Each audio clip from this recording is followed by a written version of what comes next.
Sanje Juda Zoge Jonamla Janju Bardo Dani Gyapsu Che Nage Jinso Kibe Son Lola Benjir Sanje Dubare Jo Sanje Juda Zoge Jonamla Janju Bardo Dani Nage Jinso Kibe Sonamge Lola Benjir Sanje Dubare Jo Sanje Juda Zoge Jonam Chanjo bardo dane gyabso che, dage jinso kebe sonamge, dola penje sanje dubara sho. I go for refuge and turn enlightened to the Buddha, the Dharma, the Sangha, by my accumulations of practice of giving and so forth. May I become a Buddha to benefit all sentient beings. I go for refuge and turn enlightened to the Buddha, the Dharma, the Sangha, by my accumulations of practice of giving and so forth. May I become a Buddha to benefit all sentient beings. I go for refuge and turn enlightened to the Buddha, the Dharma, the Sangha, by my accumulations of practice of giving and so forth. May I become a Buddha to benefit all sentient beings. Om Ye Dharma Hetu Prabhavam Hetum Tejam Dathagato Yavatat Desham Jayo Nirodha Evam Vati Mahashramanaye Svaha Om Ye Dharma Hetu Prabhavam Hetum Tesham Dathagato Yavatat Desham Jayo Nirodha Evam Vati Mahashramanaye Svaha Om Ye Dharma Hetu Prabhavam Hetum Tejam Dathagato Yavatat Desham Chayo Nirodha Evam Vati Mahashramanaye Svaha. All phenomena arise from causes. The causes are taught by the Tathagata. The cessation causes as well as taught by the great seer. Profound, peaceful, elaboration-free, clear light and non-composite, such as the nectar of Dharma I have discovered. Finding no one who can fathom this teaching, in silence I'll return to the woods. Beyond utterance, thought, and expression is the perfection of wisdom, which is unborn, unceased, and has the nature of space. Is the object of apprehension of self-realized wisdom. To you, the mother of the Buddhas of the three times of your obeisance. All composite things are impermanent. All contaminated things are the nature of suffering. All phenomena are the nature of emptiness and selflessness. Transcending sorrow is peace. The Guru is the Buddha, the Guru is the Dharma, likewise the Guru is the Sangha, the Guru is the source of everything wholesome. I go for refuge in the Guru. By the sound of the vibrant drum of Dharma, you liberate all beings of miseries. I beseech you to kindly remain and give teachings until and at the expense of billions of eons. The Buddha does not watch the negativities of beings, nor does he remove their miseries by his hands. His spiritual realizations are not transferred to them.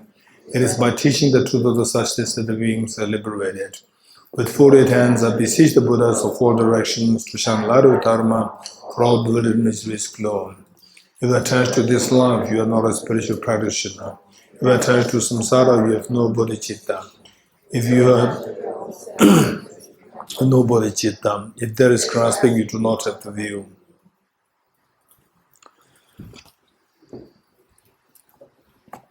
Okay.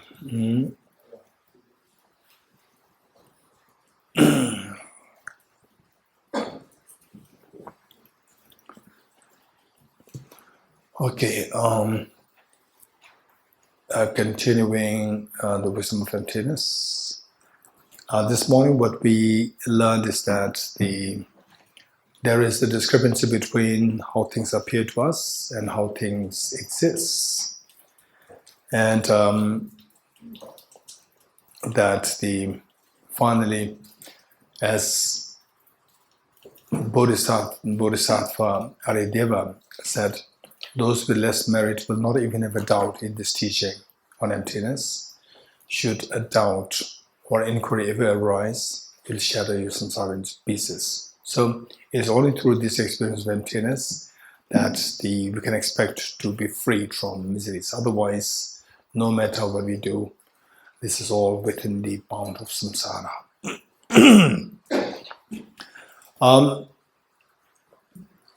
Reading the Heart Sutra. Reading Heart Sutra, I reminded all of us to remember 3 points. One is the question asked by Shariputra, and the response given by Avalokiteshvara, and finally, what's the benefit if you practice as indicated, as taught by Avalokiteshvara. And Avalokiteshvara went into great detail to explain what emptiness is. So in this connection, what we need to know is that, for example, let's say that let's say that with the water, for example, the glass of water, with the glass of water, if I ask you what is this, you will say this is water. And then this, what we did last time pertained to this flower. And if I ask this to the physicist, particle physicist, what is this? They will say this is electrons, protons, neutrons. And what we decided yesterday was that both perceptions are correct. Both answers are correct. One who said that this is water is also correct, and one who said that this is just a pool of atoms or a pool of electrons, protons, neutrons is also correct. But we realized that the emotional outcome is very different. When you see this water, particularly when you're very thirsty, see this water, you feel like drinking. Craving comes. Whereas when you see this just a bunch of electrons, protons, neutrons, then this craving stops. So your emotional reactions are very different. And our fear, anger, and all these emotional states, which at times they can really ruin us. These emotional states can really ruin us. They can really make us feel extremely low, heavy, and extremely sad, hopeless. So underscoring all these is not that there's something objective there to make us feel low. It is just a perception taking place there. There's a perception taking place there. And this perception, on that basis, then the corresponding feelings arise. When the feeling is extremely unpleasant, you don't want this, and to get away from this, then the agitation, the mind feels disturbed. So that agitation, if it is intense, we call it anxietic. And if it is prolonged, we call it depression. So this is how the mental stress and so forth arises. So actually they're all, say, on the basis of some perception taking place there, but we see them as object real. We don't take that as coming from due to the perceptions, but because of the object. From the object there, we are being hit by the object, and then we feel so demoralized, sad, hollow, and grim. So this is it is in. So with this, say we need to do 2 things. One is how the mind works. Pertaining to our emotions like attachment, fear, jealousy, and how we are being bound by this. How the mind works. And then we see where the need of emptiness, need of the wisdom of emptiness, how it plays a very important role. And the mind, of course, the mind in general, we see that the mind has so many functions. Say, I'm sure you'll agree with me, some people, they are very good in creative thinking. You agree with me? Some are not so creative in thinking, right? Very traditional. We have to follow this very regimental. Some people are very creative, and some people are very good in studies. The moment they sit for meditation, they fall asleep. And some people are not so good in studies, but with the meditation they are doing so good. And some people are so good in mathematics, but not so good in physics.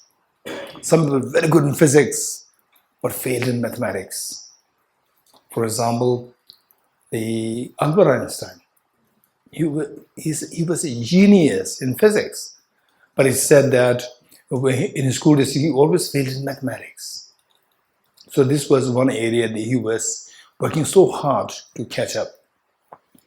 And some people are extremely kind, so compassionate, but not so intelligent. Some people are extremely intelligent, but very cold-hearted. And some people are extremely kind, extremely intelligent, like His Holiness the Dalai Lama. Right? So we see that how many such functions are there? Functions of mind are there. How many such functions are there? And some people who are so good at working on the macro level, but the moment the micro level, when the macro is given, then the person gets lost, becomes shaky. Whereas some people are so good at managing the macro, but with the micro details, hopeless, right? Okay, so how many such mental functions are there? Anyone? Okay, 51. So these are the traditional people. The precise number 51.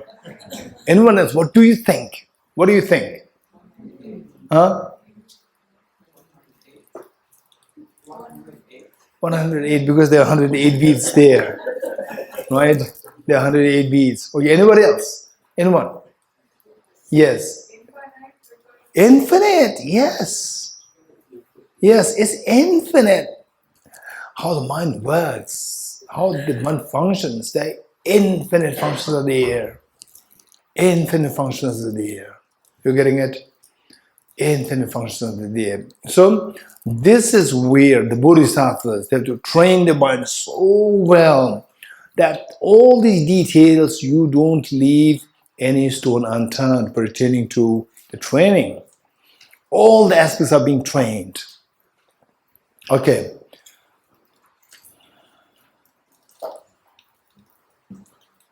I'm so amazed by Aristotle, a great genius. He's just good at almost every field. Philosophy, logic, biology, botany. Like with Charles Darwin, he's amazing. I really feel so fascinated by him. And of course, Albert Einstein, Niels Bohr, Socrates is amazing. So the point is that the Buddha explored so much into how the mind works. It's because of this oftentimes Buddhism is referred to as the science of mind. It's brilliant. One time His Holiness the Dalai Lama, that was many years ago, His Holiness asked me to think of designing a book which would cover the psychology of the different traditions.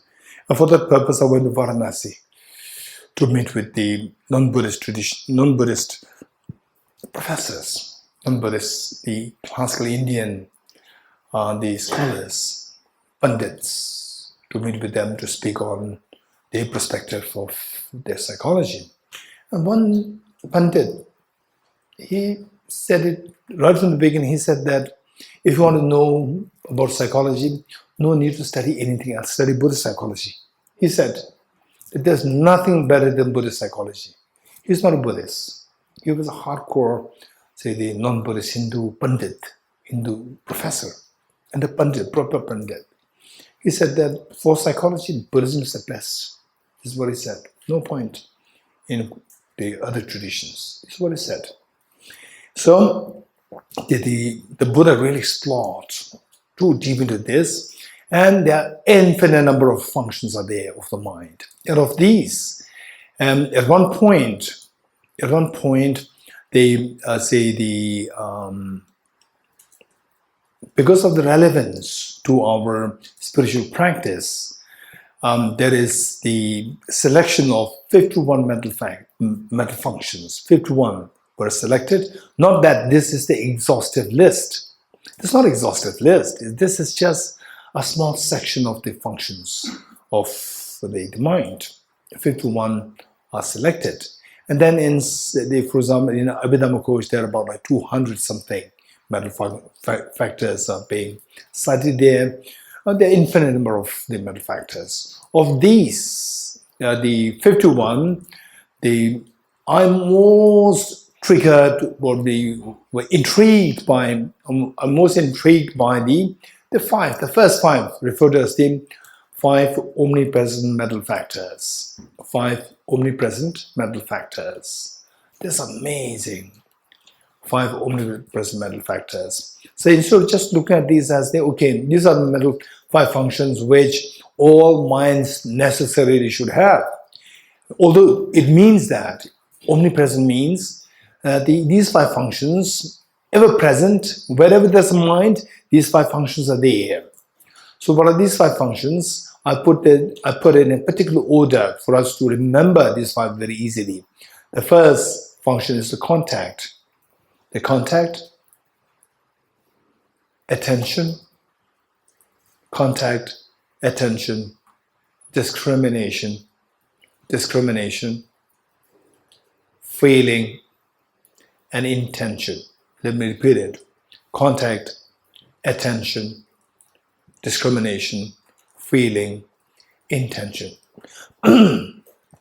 This is, if you know this, and if they say within that, you can see that mental transformation, transforming the mind, how you cleanse your mind of the negative thoughts. So these all come in this area, in these 5 functions. So I'll explain what these 5 are. Okay, let us put it like this. Say in the morning, say usually you get up at, like, say, what time you get up? 5? Always 5? Huh?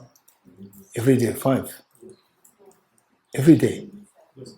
Wow, that's amazing. Okay, some maybe 8 o'clock, 9, 10, some 11. Okay, let's say that you get up at like 7 or 8, whatever. And one day your mother slams the door, and it's very unusual that your mother comes at like 6 o'clock or 5 o'clock. And the mother said, "Good morning, my daughter. Good morning, my son." Right? And then what happened is so unusual. Why? And the mom was holding something in her hand. Happy birthday. Right? There's a box there. Okay. So this is not the time that you get up, but your mother wakes you up this time early. And so what will you do? You see something there in the mother's hand, because you are deep into sleep. You see something in the mother's hand. So what will you do? Hey, huh? You receive it. It's a little far away. What will you do? In other words, you don't see it too clearly, because that you usually get up at 8 o'clock, and at the moment it's just 5 o'clock or 6 o'clock. What do you do? Prince Ole, what do you do? Rub your eyes. You're getting it. Why? Why you rub the eyes? To see more clearly. What is that thing my mom is holding in her hand? So first, your eyes come in contact with the object the mother is holding. You're getting it? Contact. Then because you're not seeing too well, what do? You rub your eyes. For what? To pay attention. Number 2. Paying attention, you see that it is brand new iPhone 14 Pro. Right? Brand new iPhone 14 Pro. Okay, this is what the number 3, discrimination. Discrimination, it has several connotations. One very negative. This is not in that negative sense. Say discrimination means the ability to discern things, to distinguish things. So you discriminate what your mother is holding is brand new iPhone 14 Pro, right? This is discrimination. Then what happens to your mind? Feeling, very pleasant feeling comes. Very pleasant feeling. You want a pleasant feeling or not? You want it. You want this pleasant feeling. So you want to sustain this pleasant feeling? Yes. So what triggers to sustain this pleasant feeling? What will you do? You will try to get hold of the object which triggered this pleasant feeling. What is that thing that triggered the pleasant feeling? Not just iPhone. Brand new iPhone Pro. What? iPhone 14 Pro. Right? Okay, so that is one. So what you do is that to sustain this pleasant feeling, you go to reach out to this mobile. Intention. Intention to possess it. That intention makes you to move your hands. You're getting it? That is a karma. Intention is a karma, which makes your hands move, your body move, your mind move, your speech move. That is the intention. That is the karma. So when you speak about the karma and its effect, the karma is primarily intention which makes things to move. You getting it? Okay. So with this, let's say that at times we feel very unhappy, sad, and you feel disturbed, agitated. So what's happening when you feel agitated? It's your mind that feels agitated, disturbed. You getting it? So that is the intention. Intention's disturbed. Intention disturbed. Why you have the disturbed state of mind? Because of why this disturbed state of the mind? Because of the feeling, unpleasant feeling. You don't want unpleasant feeling, you want to run away from this. You cannot run away. Because you cannot run away, then mind tries to run away from this, resist this. So this resistance, that's agitation. So this because of the unpleasant feeling. And this unpleasant feeling came because of some form of discrimination. You're getting it? And this discrimination because of the attention and the contact. You're getting it? So the first two things, contact and attention, they are just to gather the information, that's it. And how you process information is the discrimination. This discrimination will decide what kind of feeling that you have. This feeling decides whether your mind is calm or agitated. It resists or embraces. When it embraces the feeling, then you feel calm, pleasant, and stable, grounded. Whereas if it resists, then it is reflected in form of agitation. And this agitation can bring about change in your physiology. Heart palpitation, the increase in blood pressure, and so forth. All these things happen. And this can affect your brain, your immunity. Okay. So from this we see that whenever we feel agitated, whenever we feel sad, angry, and so forth, just try to remember these 5 points. How this agitation came, at least intellectually tell me. This agitation came because of unpleasant feeling. Why this unpleasant feeling? Because of the discrimination, a certain discrimination. And why this discrimination? Because the attention and the contact. Okay, attention and the contact, this is how you pick up the information, and the processing is done by the attention, discrimination. Okay, let's say that there's a flower there. Again there's a flower. Again there's a flower. And look at this, even these are also like flower-like. Right? Okay, so the word contact, attention, they pick up the information of a flower. And then the intention, discrimination processes it, then again it's flower. Then what's the feeling when you say it's a green flower? Feeling is pleasant or unpleasant? Very unpleasant feeling. You like it or not like it? You don't like it. You may turn to principle like, can we do away with this? To get rid of this. Because this is one which triggered the unpleasant feeling. Whereas, you see the flower, oh, so lucky to see flower, so beautiful, so nice. So discrimination is so nice. It's the same object, information is the flower, but the processing is done in a different way. It's so nice. When it says so nice, nice flower, thank you. What's the feeling?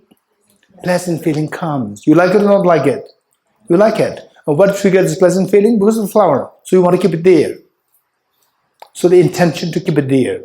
You're getting it? So this is how the mind works.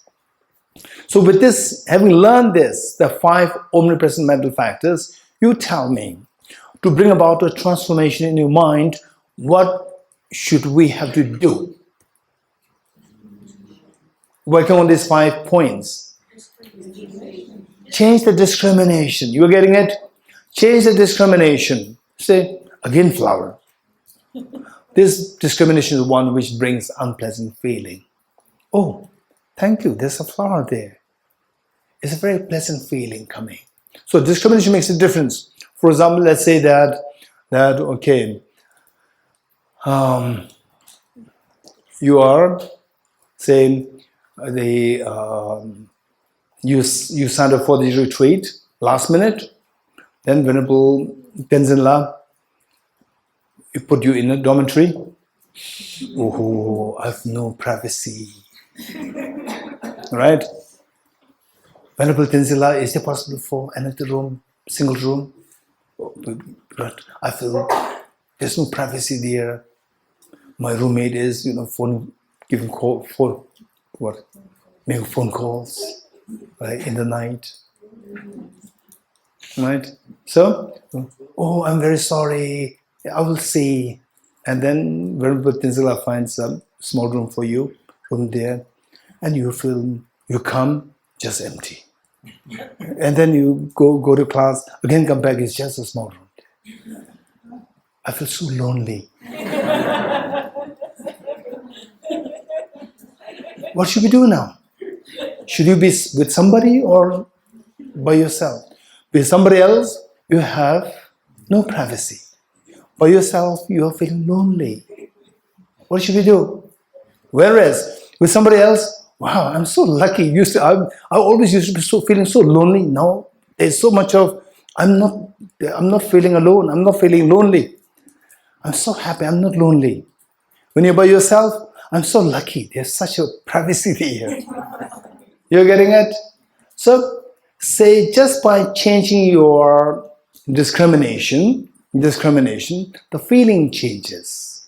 When the feeling changes from unpleasant to the pleasant, you want this pleasant feeling. Because of this, the mind doesn't resist it. It embraces it. Because it embraces it, the mind feels calm, cool, grounded.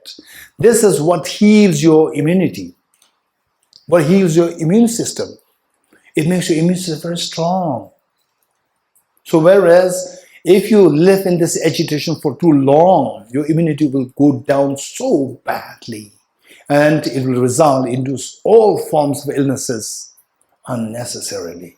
Okay, so this is how we have to bring about change.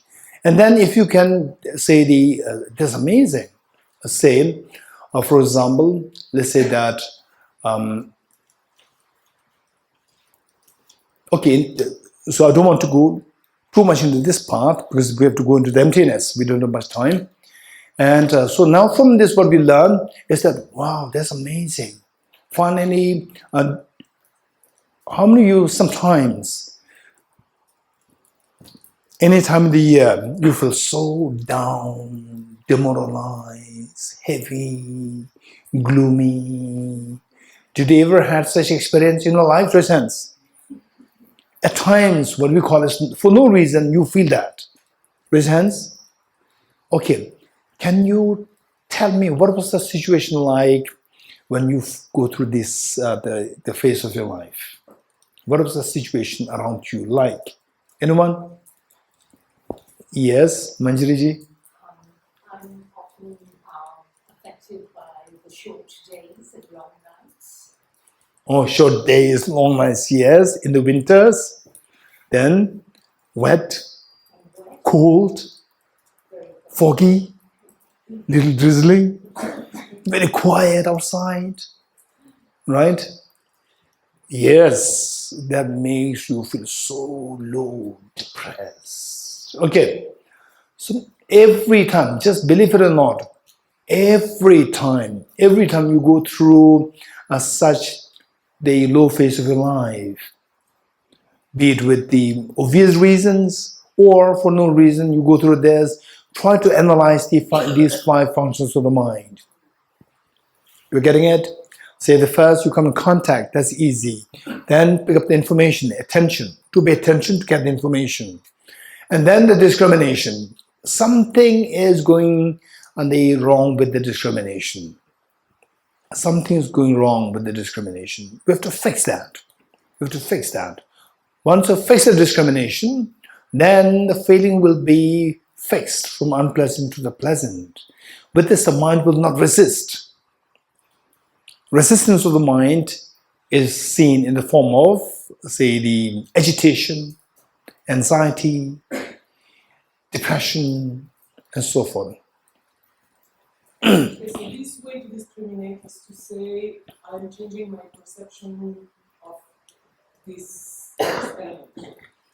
Is it also discriminating to say that those are 2 possibilities and I have to discern really well which one is going to be the one that will be best for me? Is it also that, or is it anyway me adjusting to a situation? Okay, this is a good question. Let's say discrimination. So how we explain is like a blueprint. Creating a blueprint. Blueprint means it doesn't have the details. Now if you bring the details, meaning that if you bring in a real life, the anecdotes, incidents, cases, then we will see the same 5 functions in more detailed form. For example, like say that, okay, now I have a problem. If I go this way, then I may miss my business. If I go into the business, I'll miss the Thosamling retreat. Right? So what should I do? So there, you go one way, but in a business, I miss a retreat. When it comes to retreat, I miss my business. So in both ways, you have this agitation coming. So this agitation, again, think of this. Contact, attention is fine. Then the discrimination, that I'm missing the retreat. I'm missing my business. You're getting it? In both ways. So now, the wise people, they will change their discrimination, overall discrimination, that the retreat and business, the business is fine. I can manage somehow. I will lose it. But the retreat, that is more important for me. Or the retreat, there are so many retreats. After this, there is the what? Bodhicitta, Dharamsala retreat. After that, there's a Bodh Gaya, Root and Shiv retreat. There's so many retreats. Okay, don't worry. So I go to business, and then once I'm in the retreat, I'll be very serious with the retreat, right? So make a very decisive conclusion. Finally, I should not torture myself. Let's not forget it. I should not torture myself, right?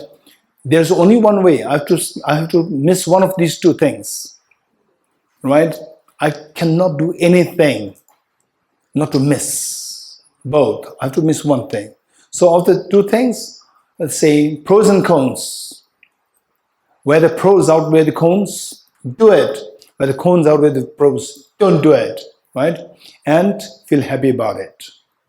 So with this, the discrimination that, okay, I've chosen the better of the 2 choices. I've gone for the better choice. Better choice, when you say I've gone for the better choice, pleasant feeling or unpleasant feeling? Pleasant feeling. You're getting it? So the job is to change your feeling from unpleasant to the pleasant. Oh, I've gone for the better choice. I've gone for the better choice. There's a pleasant feeling. With this, your mind will become calm. You getting it? Okay. And if you have your specific the incidents, we will collectively learn how to deal with these situations where the feeling is the what transformed from unpleasant to the pleasant. This should be a job. When the feeling is pleasant, your mind is at calm because the mind will not resist. Intention will not resist. Intention will not run away from it. So running away from that, this is like resisting the feeling, unpleasant feeling. So this resistance will not happen. When the resistance not happen, if it is pleasant, it will embrace the feeling. Embracing is very calm. It doesn't. You don't feel the agitation, disturbance. What you got? Yes, over there. Krishna said there are infinite functions of the mind. Yes. So if there are infinite functions of the mind, there are infinite numbers of mental designations. Infinite Numbers of mental designations. mental factors, designations. Why you are saying this? The infinite. Oh yes, yes. Infinite number of mental factors. Yes, that's true.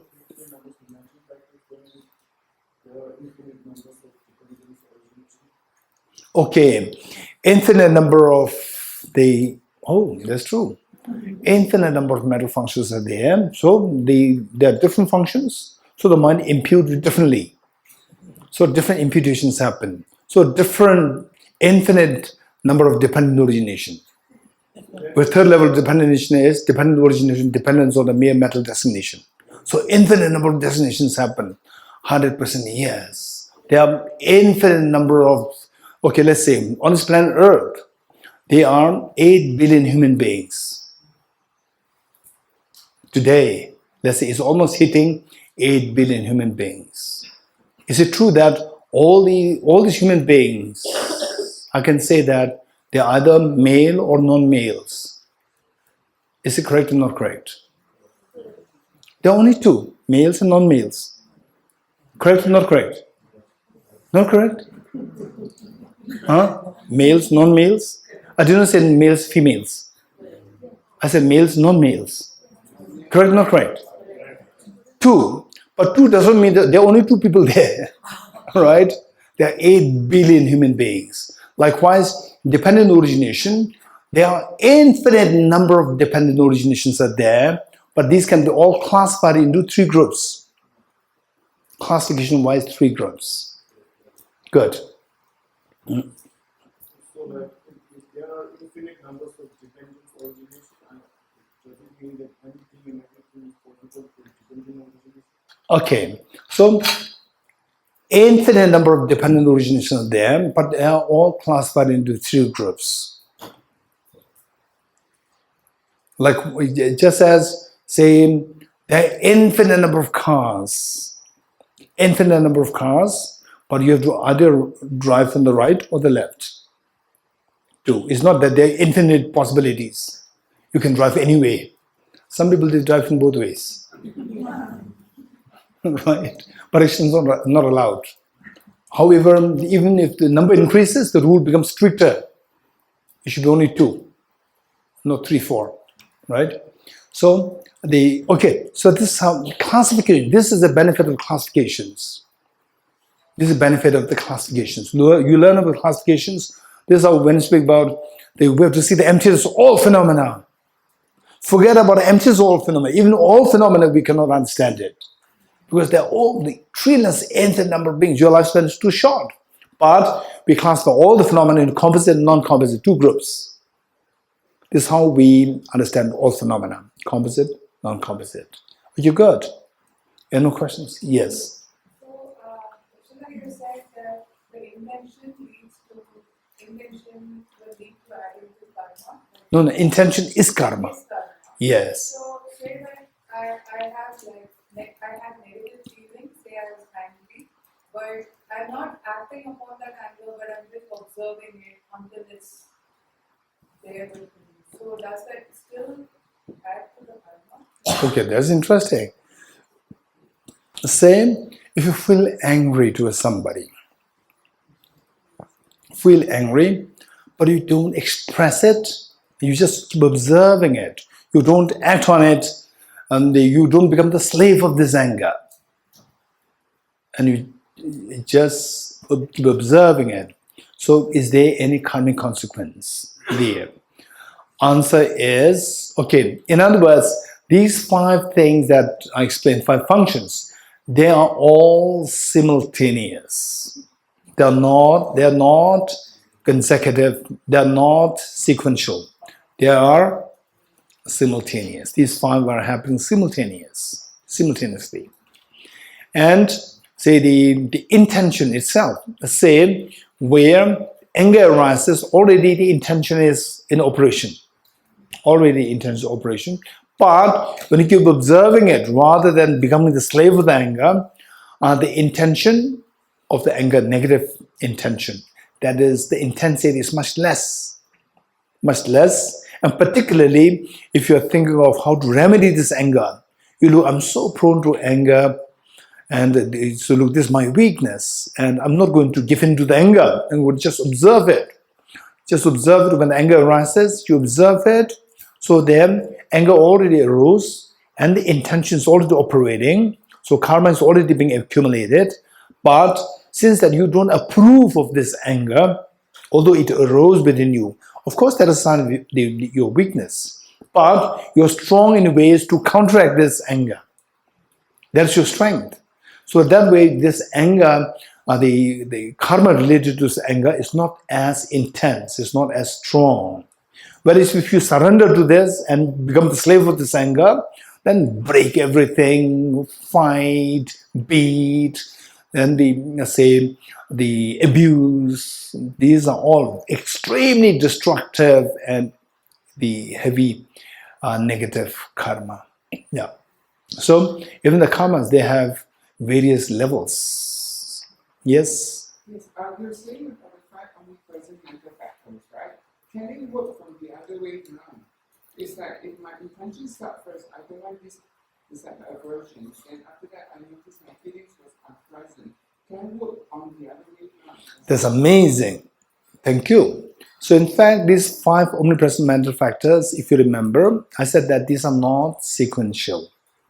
These are simultaneous. So look, what is said is extremely perfect. Let's say that okay, you go back, you go home. Oh, we learn about Bodhicitta, we learn about emptiness. And your mother says, my son, you like a cup of tea. Right? Usually you say, what cup of tea? Is there no coffee? Is there no juice? Right? Always tea, what is this? Now you go over there, mother's a little hesitant, right?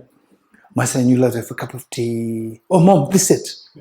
I'll do it for you. What do you like to have? Juice, coffee, tea, right? Mother's so surprised. Wow, that's amazing. Son, my daughter, what did you do? Right? Oh, we started, what kind of retreat? Right? Mother is so happy to inquire all these things. Right? She's not interested in retreat because to see that you have changed. Mother is so happy just to continue the what? Intention to continue the discussion. Right? Pleasant feelings there. To see that you are smiling. So to continue this, she wants to have this pleasant feeling more. So what to get this pleasant feeling? Because of your smile. So the mother wants to be with you for a longer time. So she comes into what starts a communication. What did you study? Oh, we studied Bodhicitta. What is Bodhicitta? Right? She's not interested in Bodhicitta.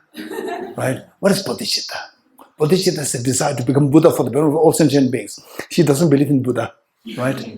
Oh, what is Buddha? Right? So just to continue the communication, so the pleasant feeling continues. Right? Okay. So there, now what you do is that, okay, look. So then the mother feels so pleasant and the intention to embrace this pleasant feeling. So with this intention as a cause, Now this intention is a result with respect to your action. Now this intention can serve as a cause for the next course of activities. This intention serves as cause, good intention that, okay, next time, the Kaya says, Kaya, right? So Kaya says that, okay, Mom, what about both of us going to retreat? Okay, right? You can go. My son, you can go. No, Mom, you come. Okay, yes, I'll come. You're getting it? So with this better intention, so that can become, they can again trigger another whole set of cause and effect. So one intention gives rise to the next intention giving rise to the next intention. This is like a chain. And positive intentions can give rise to more and more positive intentions. Negative intention can give rise to more and more negative intentions. Yes, this for sure. Okay, say a hand coming up from here. Rachel? Because I thought that the contact caused the attention, which caused the discrimination, which caused the feeling, which caused the intention. Now I said simultaneous. Okay, don't worry. So you feel very comfortable when I explain this causally? Yes. It's very logical? And also I thought that one mind moment had to follow another. No. So in fact, this is what is meant by the 5 omnipresent mental factors. Omnipresent, meaning that these 5 functions are always there with any mind. Any moment of mind, these 5 should always be there. One, and then for your practical purpose of bringing about transformation in your mind, what did we see? We say to bring about transformation in your mind, where somebody says, what a stupid person, right? Usually anger arises, agitation arises to resist this unpleasant feeling. So now, because of you're learning this skill of how the mind works and how to manage your emotions. So you bring about change in your, what a stupid thing, right? When a person said like this, they say, okay, I'm so glad that he's not hitting me, slapping me. So just said something harsh, but that's fine. If you slap me, that will be worse, right? So is that a pleasant feeling or unpleasant feeling? So I'm so lucky that he did not hit me. Pleasant or unpleasant? Pleasant, right? So like this. So your mind is calm. And the other person is shocked to see that Rachel is so calm. Although I abuse her, but she's so calm, right? Amazing, that's amazing. So there, the 5 functions, they're always together, but what we see is that the transformation is taking place within you, as you become very calm and composed. So what made you calm and composed? That is a change. Otherwise, somebody who's very easily disturbed person, now very calm and composed. How this change happened? By changing the discrimination. You're getting it? And changing the discrimination. Discrimination, is it a single pointed or analytical? Therefore, analytical meditation is the one which brings about transformation in your emotions. Therefore, analytical meditation is required. So this analytical meditation to bring about transformation in your discrimination, that brings about transformation in your feelings from unpleasant to pleasant feeling.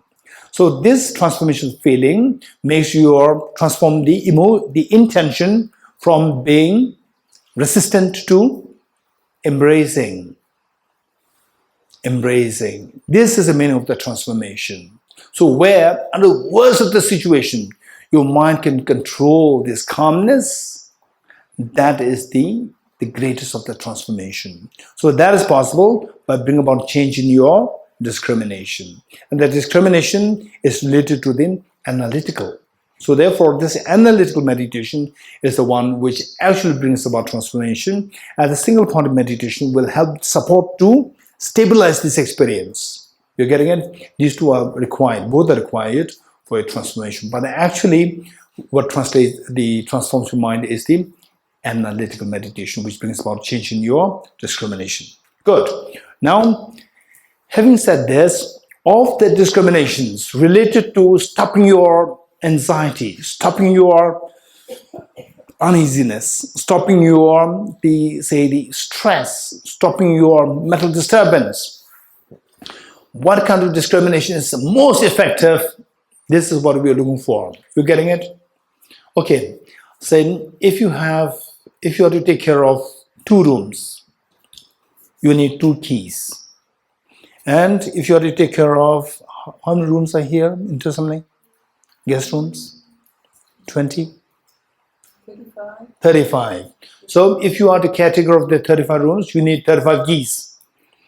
Right? 35 keys. Which is better? To keep the 35 keys or to keep master key? Wow. Why master key? 35 keys is so bulky, very heavy. Right? But with one master key, it's very convenient. Just one cute key. You can unlock all the doors. You're getting it? Likewise, what do you want? You want the master key to get rid of the miseries, or you want the individual keys to tackle individual miseries? Master key. Right? We go for the easier one, effective one. Right? Okay. Sometimes we go for the shortcut also, which is not actually the reality. So we should look for the master key. What is that master key? Tell me. Okay, so this is very important. Okay, let's say that. Okay, so what we said, what I'm going to share with you here is that let's say that we're going to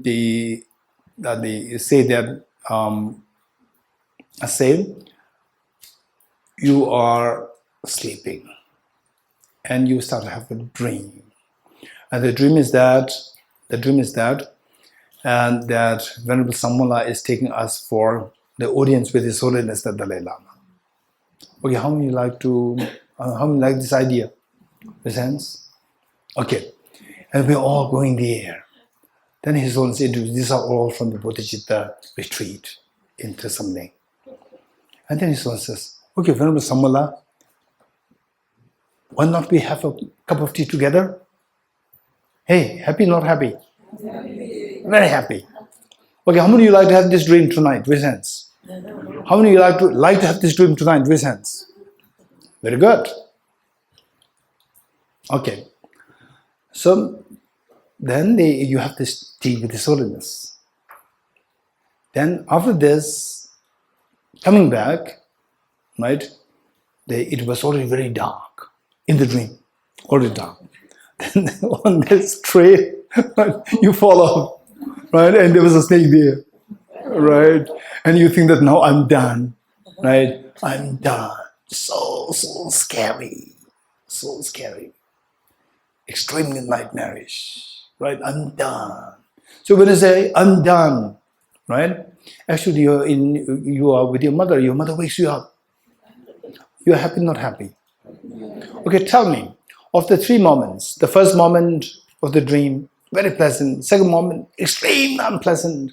Third moment, your mother wakes you up. Tell me, which of the 3 moments do you want? You prefer which? Huh? The first, second, third. Third one, raise hands. Okay. Okay, those who raise hands for the third one, why? Why the third? Why not the first one? Quick. Why not the first one? Yes. What's the problem if there is dream? It's a pleasant dream. It doesn't matter. Don't be too boring. Right? There's no truth there. Whether truth or not truth, what's the problem? As long as you're happy. Right? With His Holiness, it's amazing. Very pleasant feeling comes. What's wrong with it? Anyone? It will change. Huh? It will change. It'll change. Okay, it'll change. Anyone else? Yes. Because my fear is gone and I'm not looking up. Even in the first case, there's no fear. There's so much joy there. But the second one, I was falling down. That's the second, not the first one. Anyone? Why? I can't control the first dream. Okay, so here, your name? Sharipema. Sharipema. Sharipema said that this dream, even though it's very pleasant, it changes. And the thumb says that even though it's a pleasant dream, but I don't have the control of this. That's interesting. Anyone else? Yes. It is not a reality. It's the same thing. Don't be so boring. You know, how many go to watch movies? How many enjoy watching movies? Raise hands. Look, it's not real. Why are you enjoying it? Right? Okay, so the point is that now I will tell you one thing. The first thing is that the first dream and the second dream. First dream and the second dream. There are so many things in common. What are the common things between these two dreams? Both are dreams. So what? Anyone? Huh? You don't have the control of the first two dreams. Right? Anyone else? Pleasant feeling. Huh? Pleasant feeling. Happy feeling. No, the first one is pleasant feeling. The second one is unpleasant feeling. The fear. So anything else which is common between the two? Yuri?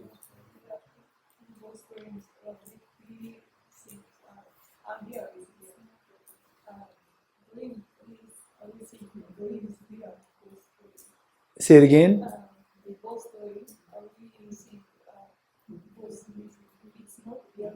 Okay. So the pleasant dream, unpleasant dream, the common thing between the two is that both are not real. Both are not real. Good. Anyone else? Both are impermanent. Both are impermanent. Very good. Anyone else? Anyone else? Okay, good. So what we learned is that, okay, anything else you want to add from what we've learned the last 2 days? Both are projected by your own mind. Both are subjectively real. They're empty of objective reality. Very good. Okay. Say it again.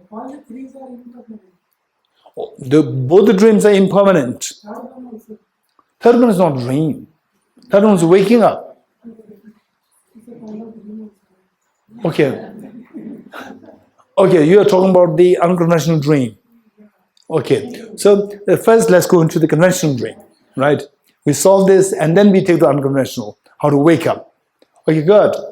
So from this we get many information. One of which is that the dream, okay, for this, what Manjariji said, what Tam said, how many of you like to have this, the first dream tonight? How many of you like to have this dream? Raise hands. Okay. How many of you will have this dream tonight? Raise hands. Why not? It's a very pleasant dream. Why not? Hey, someone. You cannot control your dream. You cannot control the dream. You're getting it. You cannot choose the dream. However pleasant dream is, one defect of the dream is that you don't have the freedom to choose it. You don't have the freedom to choose it. That is, you have lost the freedom. Loss of freedom is misery. Misery is samsara. You're getting it? However pleasant the dream is, it is an element of loss of freedom. You don't have freedom. What is misery? Misery is nothing but loss of freedom. Somebody slaps you. You say, I'm suffering. Why suffering? I don't want to slap, and I don't have the freedom not to have this slap. You're getting?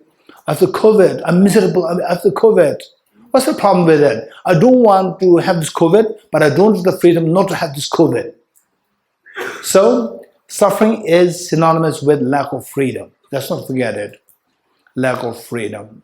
Where there's lack of freedom, there is suffering. Where there's suffering, this is samsara. So dream, by the very definition, it is a lack of freedom. That is suffering. So, if you don't want this suffering, what should you do? The suffering of lack of freedom. What should we do? Wake up. Wake up. You're getting it? Wake up.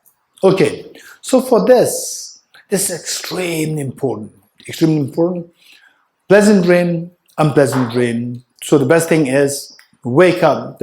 Go for the third one. where you have total control. And how many, when you watch a movie on the television, who prefers to keep the remote control in your hand, in the hand of your younger brother? Huh?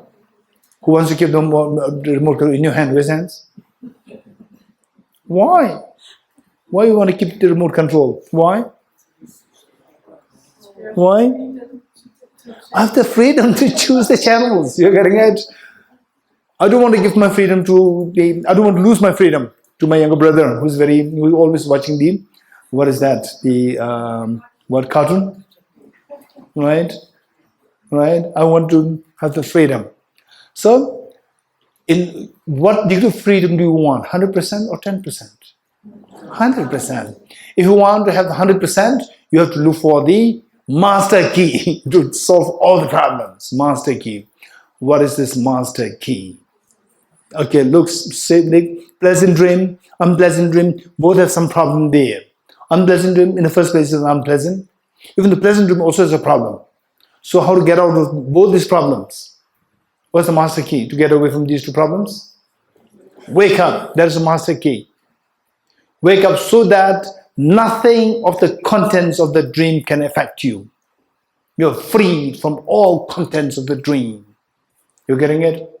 And even the conventional dream, the unconventional world, the conventional world, which we call as the unconventional dream. Even this whole samsara is nothing but a projection of your own mind. But when you look at them, you see 24/7, we see them as objectively real. Where you see objectively real, this is, okay, when do you see the dream as real? In the dream or outside dream? Hey, louder. In the dream. You getting it? So when you see things objectively real, you are in the dream or outside dream? In the dream. So you have to wake up. You wake up and you will see that nothing in the dream is objectively real. So that is a master key to get away from all the miseries. Nothing can affect you. Nothing can affect you. Okay, with this in mind, I also quickly like to share with you if you know this mechanism, how you create the dream, you project it, and then this projection they torments you. How this projection of your own mind torments you. So let's say first you go to sleep. You fall asleep. Then number one, what you do is that you start to have a dream. Right? Let's say you start to have a ghost dream. Ghost dream.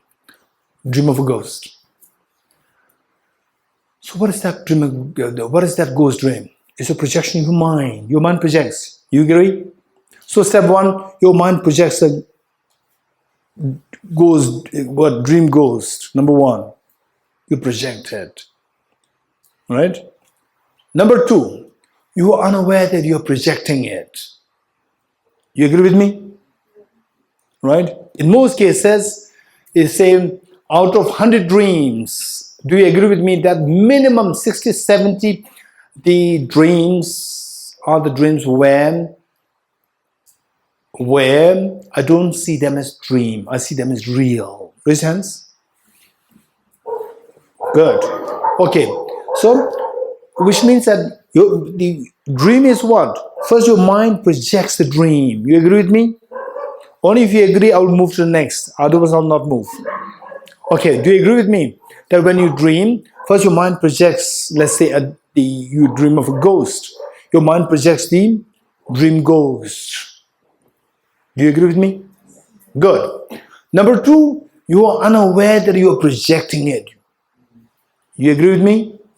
You are unaware that I'm projecting it. Number two. Okay, by the way, I'd like to share something with you. Okay, I should be one. Okay. How much?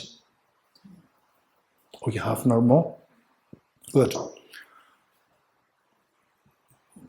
At one point, it must be in my 20s. I must be in my 20s. I was just, when I go to sleep, I just keep observing my mind. to see how the dreams happen. I was just observing it. And I just keep observing it. And what happens is that they say initially some colored rings come, like colored rings, green, followed by blue, followed by red, green, blue, red, like this. And then sometimes the rings, they become bigger, disappear. Again, a smaller one comes. Some of the bigger ones become smaller, disappear. So when that happens, I'm aware that, okay, now I'm falling asleep. And then keep observing it. Keep observing, then there's the colored rings disappear, and like the plain white screen comes to your mind, plain white screen. And followed by this, keep observing it, the plain white screen, I'll say the surface, it becomes like a medit. Medit, you know what medit is? Like rough surface. Keep observing it. Then from the rough surface, some they become like the nose, they come out, ears come out, lips come out. Keep observing it. Keep observing it. Then these lips start to talk to you, right? And keep observing it. Don't be distracted. Keep observing it. And then the face becomes more prominent, and you are not paying attention to this, just observing it. And then it starts to abuse you. It starts to talk very nasty about you, right? Still keep observing it. And then they say, what a stupid man, right? And you say, you stupid. Finish. The moment you respond, you are sucked up into the dream. Finish. Then you see the dream is real. It's very interesting. Okay. But let's say that in a very conventional sense, let's say first you project the dream. Yes? Yes? Yes. Okay. Then you are unaware that you're projecting it. You agree? Okay, number 3, because you are unaware, because that I'm explaining one of the other in a very proper systematic way, things seem so easy for you, right? So you should remember these points. Because you are unaware, number 3, because you are unaware, the object appears as real from the object. While it is projected by your subject, you are unaware that it is your subject which is projecting it, you are unaware. As a result, the third phase is that the dream appears as objectively real. You getting it? Number 3. Because it appears objectively real,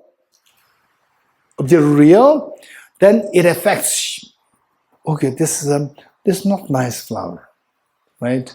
Or this person, I greeted good morning, and the person did not respond to me the same way, right?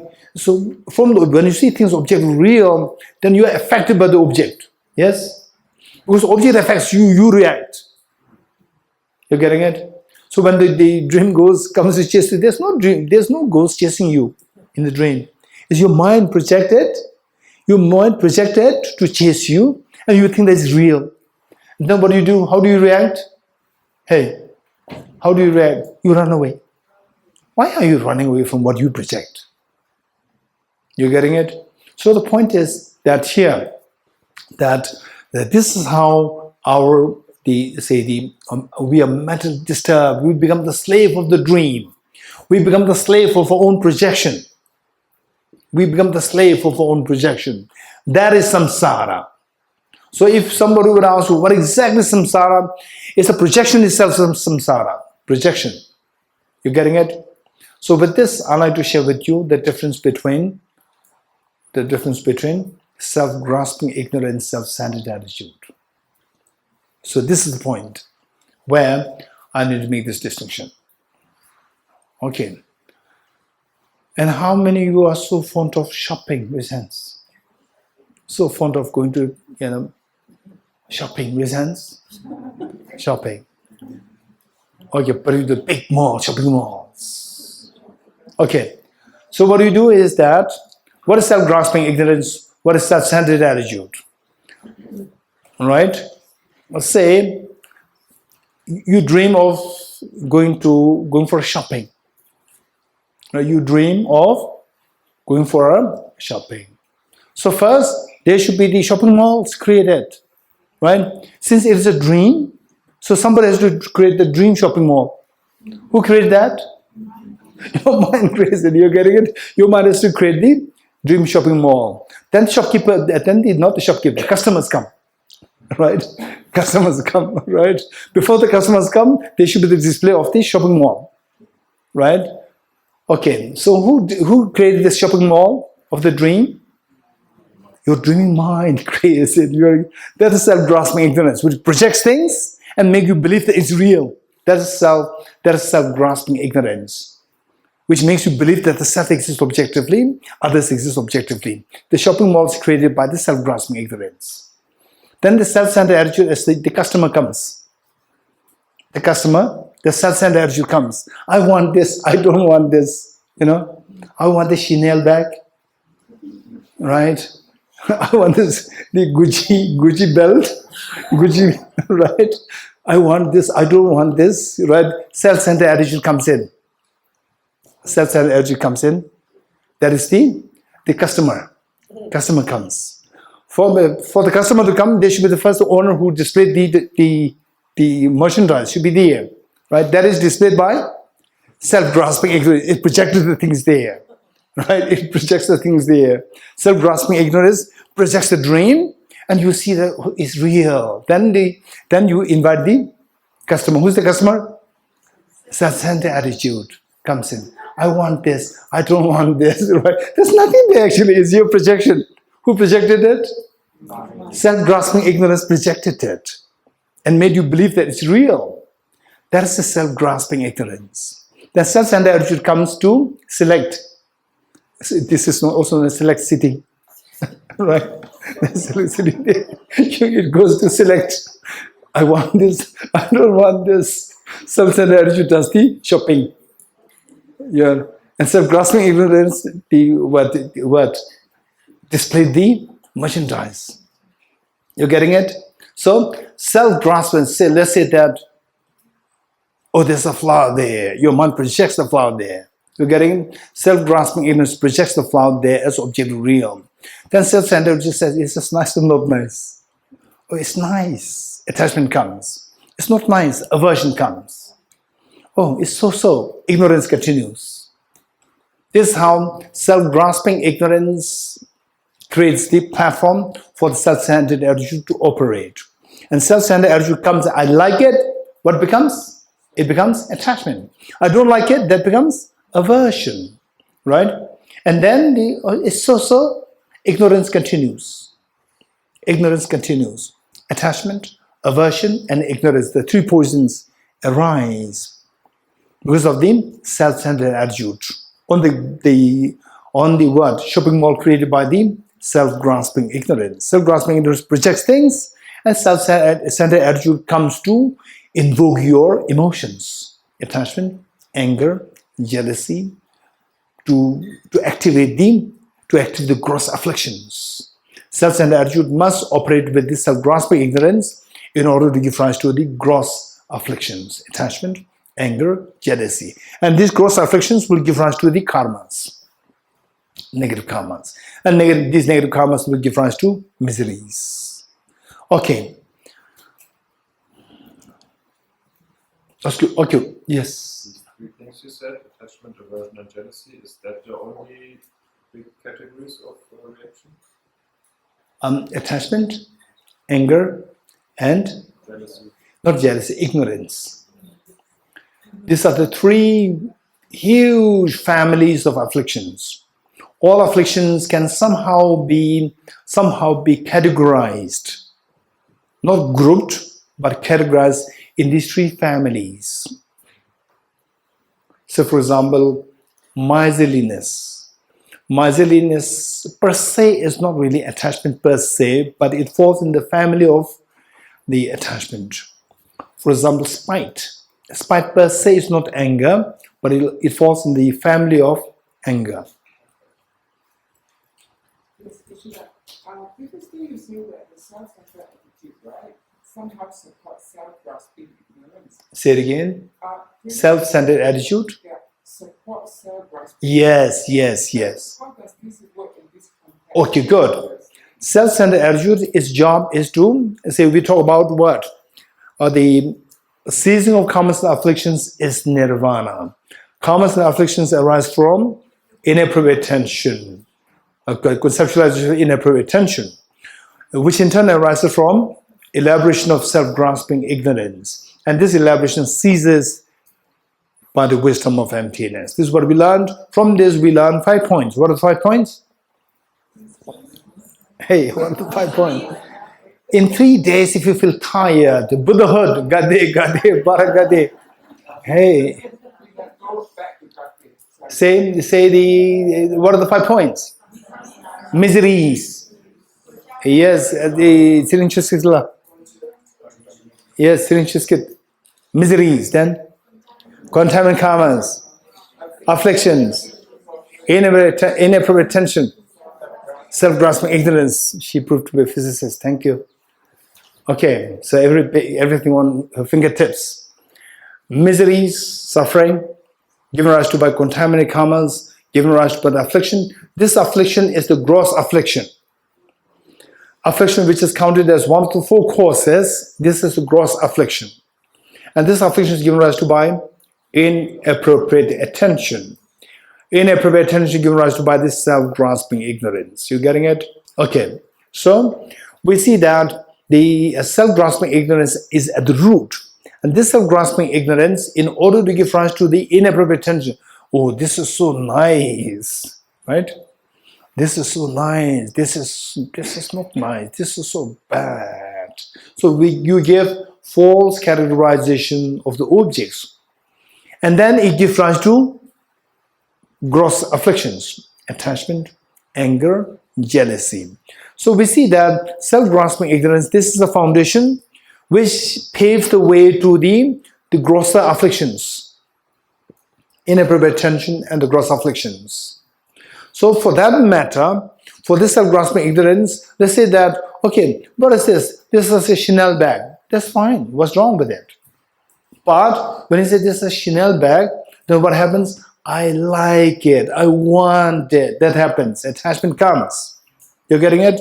So this Chanel bag is seen as objective real. That is self-grasping ignorance. Then when does it manifest in the form of I want it, right? When does it manifest? When the self-centered attitude comes in. Then the manifest attachment, manifest anger arises, right? What's the Chanel bag? Oh, this says, I want this. And somebody says, no way, this is not for you, right? Then anger arises. Okay, so manifest afflictions or the gross afflictions, attachment, anger, jealousy, and so forth, all these arise when the self-grasping ignorance is supplemented by self-centered attitude. So because attachment, what is attachment? I want it. What is anger? I don't want it. Related to I. Self-centered attitude kicks in. So only when self-centered attitude supports the self-grasping ignorance, then it can manifest in the form of gross afflictions. So in short, of the 4, this is another very important point that I'm raising here. Of the 5 points, the first one, which is miseries, this is the resultant state. And the first 4, they are the causal states. Causal states. And of the four, the first one is contaminated karmas. And the remaining 3 are all equally afflictions. You're getting it? The remaining 3 are all afflictions. But we said that what gives rise to the contaminated karmas, the immediate cause is affliction. That affliction is gross affliction. You're getting it? That affliction is the gross affliction. Otherwise, affliction, inappropriate attention, self-grasping ignorance, all are equally afflictions. So, generally speaking, we see that miseries given rise to by the contaminated karmas and afflictions. The afflictions can be broken down into the gross and the subtler ones. The gross ones meaning attachment, anger, jealousy, craving, and spite, belligerence, all these things, so they fall under the category of the gross afflictions, which in turn are triggered by the inappropriate attention. It is nice, then the attachment comes. It is not nice, the anger arises. So this inappropriate attention is because of the seeing things as objectively real. Okay, yes. Is there a connection between inappropriate attention and active seeds? Okay, connection, or are these two? Let's say one or the one the other. Yeah. Is there This- overlap or other?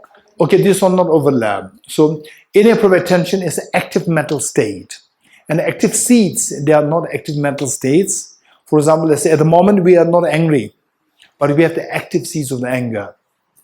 What do you mean by active seeds? Although you are not angry now, the next moment someone says, "What a stupid person!" Your anger instantly arises. So that it arises from the earlier seed, active seed. Inappropriate attention is an active mental state, and the seeds are not the active mental states. They're active seeds, but not active mental states. Self-centered attitude and discriminations. Okay, self-centered attitude and the discrimination. That's a good question. Okay, are these two same or these two different? Okay, let's say self-centered attitude. Self-centered attitude that, okay, by the way, what is self-centered attitude? Anybody? What is self-centered attitude? Raise hands. Yes, here. Placing oneself first. Okay, putting yourself first. Priority. Then there are more important than others. Okay, anyone else? Yeah. I, me, myself. Huh? I, me, myself. I, me, myself. Meaning? Selfish. Okay, being selfish. That's self-centered attitude. Yes, that's true. Anyone else? Here? Seeing likes and dislikes. Huh? Likes and dislikes. Okay, I don't like suffering. Is it right or wrong? I don't like suffering. I like to help others. It's nice or not nice? So likes and dislikes, there are two. One which is totally irrational, and the other is so rational. I like to help others. Lakshmi likes to help others, right? I like to help others. That is amazing. Likes. And I dislike somebody abusing others. That's so good. So likes and dislikes, there are two kinds. One which destroys you, and one which constructs or creates you. Is self-cherishing the same as self-centered attitude? Okay, self-cherishing and self-centered attitude, are these two same? Self-cherishing, self-centered attitude, selfishness, are these three same? To be very quick, my answer would be yes, they are same. And keep in mind that some teachers may say that, what's wrong with self-centered attitude? What is that? Self-centered attitude. The other one is self-cherishing. What's wrong with cherishing yourself? Okay, it's just a matter of the language, right? So how we use this is, we use these three things as synonymous, as interchangeably. Okay, same. Self-centered attitude, there are two. The gross and the subtle. Self-centered attitude, there are two. Gross and subtle. Before I give the answer to Kapil, Sunil. Okay, there's Kapil. Where's Kapil? Yes, okay. So, before I give the answer to this, the Sunil's question, self-centered attitude, there are two, gross and the subtle. The gross one, as Ben said, putting yourself first before everyone else. I am more important than others. This is the gross self-centered attitude. Okay, what is the subtle self-centered attitude? Okay, Pinzoli. Being oblivious to others. Being oblivious to, what do you mean by that? In fact, being oblivious to others. let's say that who likes to have the breakfast? I like to have breakfast. Is wrong? Not? Is it improper or is fine? It's fine. You have the right. Right? Every day, who likes to have I like to have the breakfast. There's nothing wrong in it, but still there's some problem there. What's the problem? You never talk about he likes the breakfast, she likes the breakfast. It's all about I. While there's nothing wrong in it, but that you are being oblivious to others. You forget others. You're not saying that I'm more important than others, but you simply in your mind, the others don't come to your mind. Only you come in your mind. That is the meaning of, say, a sense of cherishing the self by being oblivious to others. There's nothing wrong to cherish yourself. There's nothing wrong to take care of yourself. It's very important to take care of yourself, but when you're being oblivious to others, when you're unaware of others, indifferent towards others is a very strong word. We're not saying indifferent towards others, oblivious towards others. These two are different. Being indifferent towards others means, who cares about you? This is attitude. This is extremely gross selfishness. Whereas, what about you? Oh yes, of course, you're also very important, right? But the person always tends to forget others, right? Always tend to focus on the self. So it is like, what's wrong with the thing? Okay, we all came here to enjoy the beautiful garden of Thosamling, right? And it so happened that we end up here in the night, the middle of the night. So we all have just one torch. One torch, can we enjoy the garden? We can't enjoy the garden. We can enjoy at the most one flower. One flower is not a garden. You're getting it? So this torch, this simple torch, it's light. Light is the opposite of darkness. Right? Light of the wisdom. But this light is very small light. It does not illuminate the whole garden. If you want to enjoy the garden of Thosamling, what should you do? You should wait for the sun to illuminate the whole thing. You're getting it? Okay. So this self-centered attitude, the subtle one, the problem with it is that it is like a small torch. It doesn't allow you to enjoy the whole garden. It only makes you enjoy one small flower, right? So I want to be free from suffering. I want to have the breakfast. Always reference made to the self. Okay. Now, with this, the next question is that I am important. Is this discrimination or not? This is I'm important. This is discrimination. You are important. This is discrimination not. Yes, this is also discrimination. So this subtle self-centered attitude that viewing the self as important by being oblivious to others. This is one of the discriminations, but it is not synonymous with discrimination. It is discrimination. It is one of the discriminations. Good? I was wondering, you are not still battle self-centered attitude? Say it again. Do our hearts still have self-centered? Okay, this is a good question. Thank you. So another question is that the arhats meaning somebody who has already gone rid of this self-grasping ignorance, gone. Somebody who has already abandoned self-grasping ignorance, now they're freed from samsara. They're freed from samsara, but which means they've gotten rid of the afflictive obscurations. They're freed from samsara, but they still have the cognitive obscurations. They still have the self-centered attitude. Where there's cognitive obscuration, self-centered attitude is not abandoned fully. But the arhats, question is, arhats who have already abandoned self-grasping ignorance, do they still have the self-centered attitude? The answer is yes. How do you explain this? Anyone? That they've already abandoned self-grasping ignorance, but they still have self-centered attitude. How do you explain this? Yes, Ladula? Though they have removed the gross self-centered attitude, but they still have this self-centered attitude by Okay. So they've already abandoned the gross self-centered. They will never say that I'm more important than others. They've already abandoned the self-grasping ignorance plus the gross self-centered attitude, but still have the subtle self-centered attitude. What is that?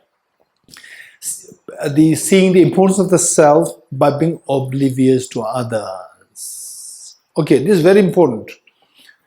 If you read the biographies of some of the arhats, Buddha, is he arhat or not? Buddha is arhat or not arhat? Huh? Okay, those who said yes, raise hands. Okay, those who said no, raise hands. Buddha is not arhat. Buddha is not eradicated afflictive obscurations. Arhat means somebody who eradicated afflictive obscurations. Buddha has eradicated afflictive obscurations or not? Huh? Yes, they've read all the afflictions, all the mental defilements, which means that they are arhats. They are arhats, but they are not okay. Let's say is there anybody with PhD degree? PhD? Okay, Sri Chudla? I'm still studying. He is still studying. Okay, Ranjaniji? Okay, Ranjaniji, are you class 10? Yes, you. Yes, sorry. You are in high school? You are high school or not? Way before high school, right? I went to high school. So you have the certificate of high school? Yes. You have certificate of the kindergarten? Yes. Right. We all have the certificate of kindergarten. Right? Some of you might have lost it. But so we already have it. But don't say that I'm from kindergarten. You're getting it? Likewise, the Buddha, they are arhats. But they are, in conventional terms, we don't call him as arhat because he's way higher than arhats. His qualification way higher than. So although you have a certificate of the kindergarten completion, but you don't say that I'm from kindergarten. You're getting it? You're way higher than kindergarten. So therefore the Buddhas, they are arhats. You are kindergarten graduate, but you don't say that I'm kindergarten graduate. You say that I'm high school graduate, I'm college graduate, I'm university graduate. So likewise the Buddhas, are they arhats? What's the answer? Yes. But when you speak about the arhats and the Buddhas, arhats means those who just became arhats without further qualifications. You getting it? Yes. But even when we study the past life of Buddha, we do that we always call him as a Bodhisattva. So how does the link with Arahat and the Bodhisattva comes now? Okay, this is again a very good question. Thank you. The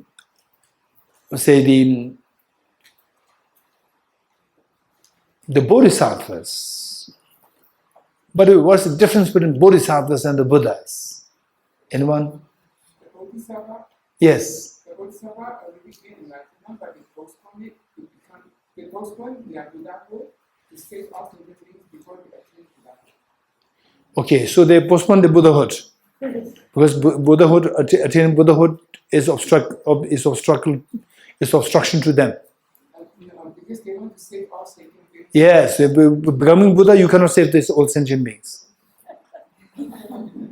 This is a good question.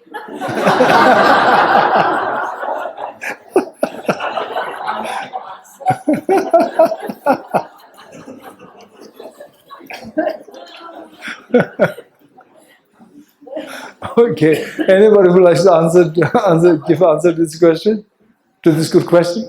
It's not Buddha with its liberation. They choose to come back to the samsara to help them also. The Buddhas. Bodhisattvas. The Bodhisattvas, they promise to come back to samsara. So the Bodhisattvas, they prefer to come to samsara rather than become Buddhas. They are Buddhas. Huh? They are Buddhas. The Bodhisattvas are Buddhas. Buddhas, are they Buddhas? Huh? They're not Buddhas. They're on the way to Buddhahood. Right? So when you are in the trail to Thosamling, you are not in Thosamling. You're a Bodhisattva. Bodhi is the Buddhahood. Sattva is the courageous one struggling to get there. Struggling to get there means not got there. So Buddhas are not, Bodhisattvas are not Buddhas. They are on the way, they are on the way to become a Buddha. You got? So still the answer, we did not get the answer. Yes? You want to give the answer? No? You want to give the answer? I can try. Yes. So Bodhisattva is the Buddha in making, but not realized. And the Buddha is the result of the Bodhisattva's final work. Okay, the Buddhas are the completion stage of the aspiration of the Bodhisattvas. And Bodhisattvas, they are in the aspirational stage. They're aspiring to become Buddhas. Perfect, very good. Anyone else? But still, this question is not answered. Bodhisattvas are those who, to postpone their Buddhahood, attaining Buddhahood, to benefit the sentient beings. So, becoming Buddha, attaining Buddhahood, does it hamper you helping the sentient beings? This question. Anyone? Anyone who likes to give this answer? No? No? Taduna? As Buddhas are already omniscient ones, so they would be able to help the sentient beings in more effective ways more than the Bodhisattvas, so it would not hamper to help the sentient beings, rather it would expedite their working. Okay, so the Taduna is saying is that Buddhas are the ones with the greatest of the capacity to benefit the beings. So by becoming Buddha, instead of hampering you serving the beings, you can serve the beings more effectively. It's 100 million times more effectively than the Bodhisattvas, how the Bodhisattvas benefit the sentient beings. So this is a very standard answer, but the question arises that some of the Bodhisattvas, it is that in their prayers, they say that, may I not become a Buddha till all the sentient beings are taken to Buddhahood. These prayers are there. How do you explain these? You getting it? Tejanla.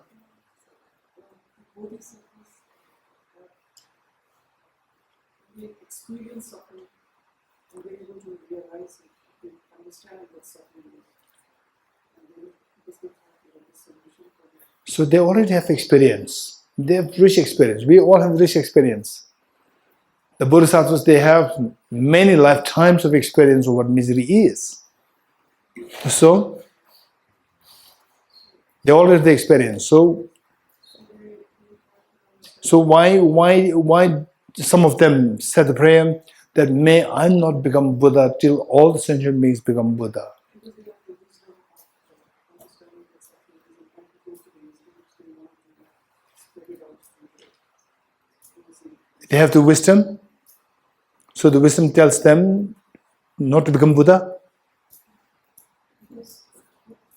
Some of them, yes, you do find some of their prayers like this. No, that is a Buddhahood, the Bodhisattvas. Some of the Bodhisattvas, they made such a prayers. Not gone beyond, so? Huh? They're still in the, they need help. Huh? They are able to help. Huh? They're eager to help. They are able to help. They are in the realm where they are able to They're able to help. So when you become Buddha, they are able to help even more. Abhishek? This logic for me is very confusing because if you already, in that sense, Buddha would seem to be a self-centered person. Yes. Exactly. Okay, exactly. So where, if the Bodhisattvas, you do find the prayers that may I not become a Buddha till all sentient beings become Buddha, which those who already become Buddha, they must be very selfish. Right? This is not the case. So how do you resolve this? Yes, Venerable Tenzula? What I remember from my studies earlier Yes. is like there's different kinds of bodhicitta. Yes. So if this is like a shepherd-like bodhicitta, it's like So that's the kind of bodhisattva. Okay, so now let me say, what is bodhicitta? How do we define bodhicitta? May I become Buddha. Right? So you are saying that may I not become a Buddha.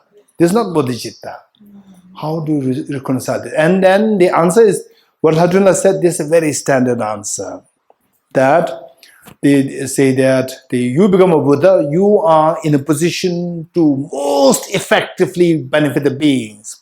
In fact, the Bodhisattva on the 10th movement, the last moment of the Bodhisattva, next moment you're going to become Buddha, that Bodhisattva, the ability to benefit the beings, and when you become a Buddha, ability to become the ability to benefit the beings, if you compare the two, it is like the dust and the whole universe. This is the comparison. This is the contrast.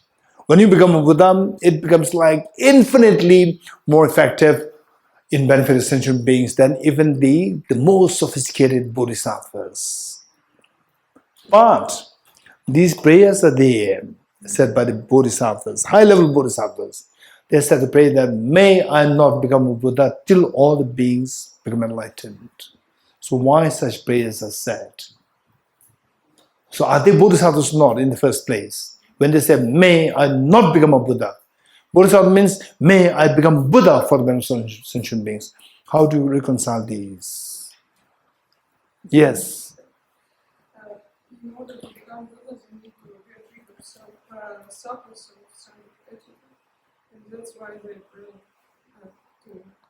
for others. Say it again, say it again. They need to get rid of the self-centered attitude, subtle self-centered attitude. So for that matter, they have to make these prayers. But all the bodhisattvas, they don't make these prayers. Right? Most of the bodhisattvas, they make their prayer, may I become Buddha for the benefit of sentient beings.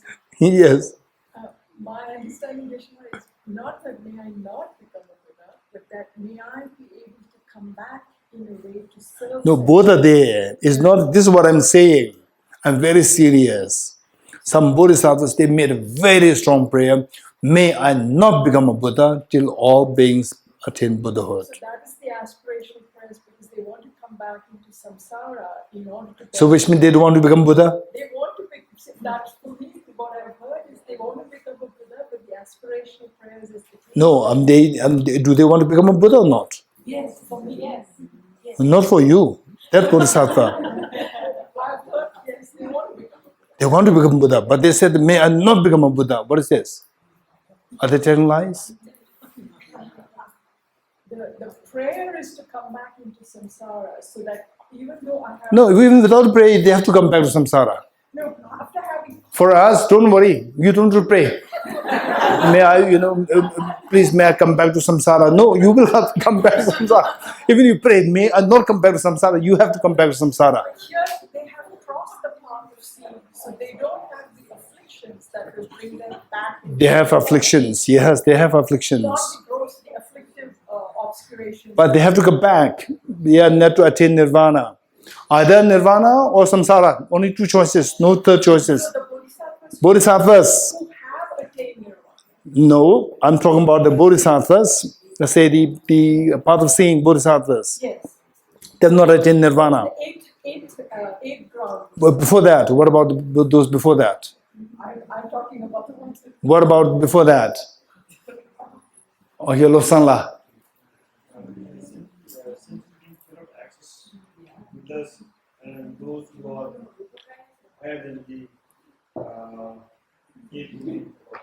so that's why the people like us, we cannot access them. So what's the purpose at that stage and below that we can have access to them. Yes, so? So this will make this prayer that Okay, so when you become Buddha, you cannot benefit people like us. When you become average bodhisattvas, then you can access where the ordinary people can have access. upper access is not there. Okay, so when you become a Buddha, you can benefit sentient beings more than these bodhisattvas. So these bodhisattvas can help people, ordinary people like us, who don't have direct access to the Buddhas. Who is more effective, Buddha or the bodhisattvas?